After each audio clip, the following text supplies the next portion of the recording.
For decades, there was one assumption almost everyone agreed on.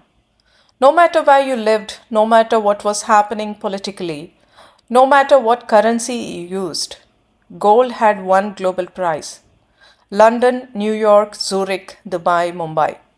Small differences existed, but they never lasted. Arbitrage always fixed it. That assumption quietly broke. And most people haven't noticed it yet.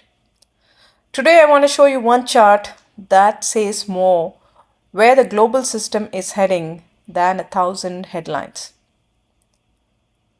Let's look at this.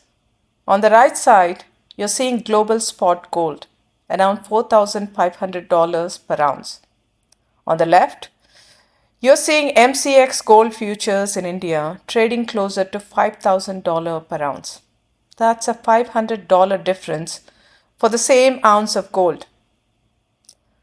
This isn't a spike. This isn't a one-day anomaly. This isn't volatility. This gap has persisted, and that's the first surprise. In the old financial world, this shouldn't happen. If gold was cheaper in one market, traders would buy there. If it was more expensive elsewhere, they would sell there. That process, called arbitrage, used to enforce one global price. So when people ask why isn't someone closing this gap, that's the wrong question. The right question is, why can't they anymore? And the answer is more uncomfortable. So here's what changed. Physical gold doesn't move friction-free anymore. Capital doesn't move friction-free anymore. Currency risk matters again. Local demand matters again. Moving gold across borders now involves regulations, taxes, capital controls, currency conversion risk, political risk. These frictions used to be negligible, they aren't anymore. And once those frictions became large enough, the gold price fractures. That's what we are seeing. Now, let me be very clear about something. This is not the same story as silver. Silver has industrial demand. Silver has ETF quirks. Silver has smaller markets.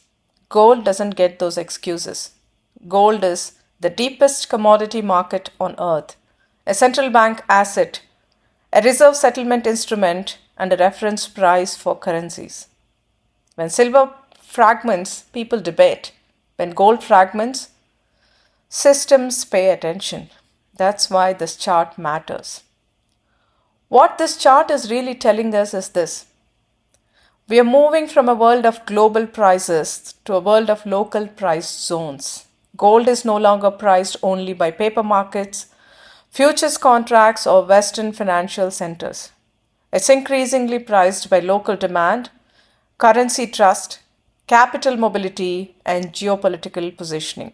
In simple terms, gold isn't just an asset again. It's a monetary anchor, and anchors behave differently in different waters. Now, here's the takeaway I want you to remember. In the next decade, what you pay will depend on where you live than what the asset is. That applies to gold, commodities, energy, even capital itself. Investors who understand price geography will do better than those chasing global headlines.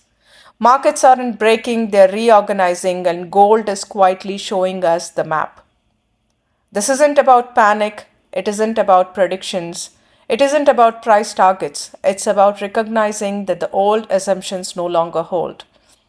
Gold no longer has one price, and once you see that, you start seeing everything else differently. If you found this useful, like, share, and subscribe to MarketVelugu, Light on Markets. I will see you in another interesting episode.